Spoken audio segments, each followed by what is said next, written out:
Un Dieu qui récompense ses serviteurs pour leur promptitude à sacrifier, à mettre à mort leurs propres enfants pour lui.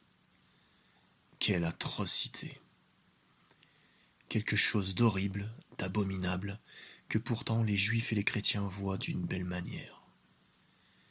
Eh oui, Abraham a été félicité par le Dieu de la Bible parce qu'il était prêt à sacrifier son fils pour lui. Et même les chrétiens qui se disent remplis d'amour, l'amour chrétien, voient dans cet épisode biblique une image de la fidélité qu'appelle ce Dieu chez ses serviteurs.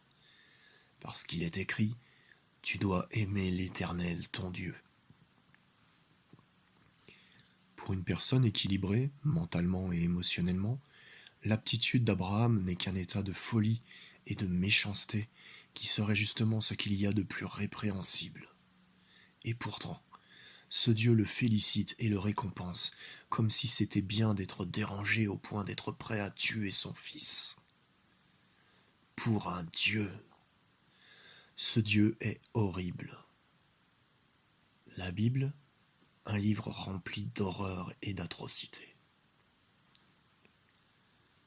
Ne vous trompez pas sur ce Dieu qui se dit unique. Il récompense un individu qui est un monstre.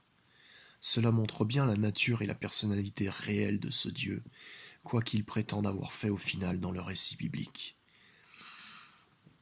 Il est de la même nature que les dieux païens les plus connus et qui ont perpétré des sacrifices humains au cours de l'histoire de l'humanité. Un petit éclaircissement est nécessaire cependant. Quant à la déesse mère, cette mère universelle dont les humains faisaient des statuettes au Paléolithique, elle est notre mère pleine d'amour et de tendresse. Et il n'y a pas de trace de sacrifice humain à l'époque où ces statuettes ont été faites. Ce sont les autres dieux, dont celui de la Bible fait partie, quand ils sont apparus, après les humains, les autres dieux, donc, qui ont instauré et perpétré le sacrifice humain en tyrans qu'ils étaient. Et ce n'est pas un hasard si le Dieu de la Bible se comporte comme un tyran avec son peuple dans le récit biblique. La déesse et le Dieu qui est notre papa sont en dehors de ces pratiques. Ce sont eux les premiers dieux des païens d'autrefois, les premiers dieux de l'humanité. Et ils sont innocents de tout crime.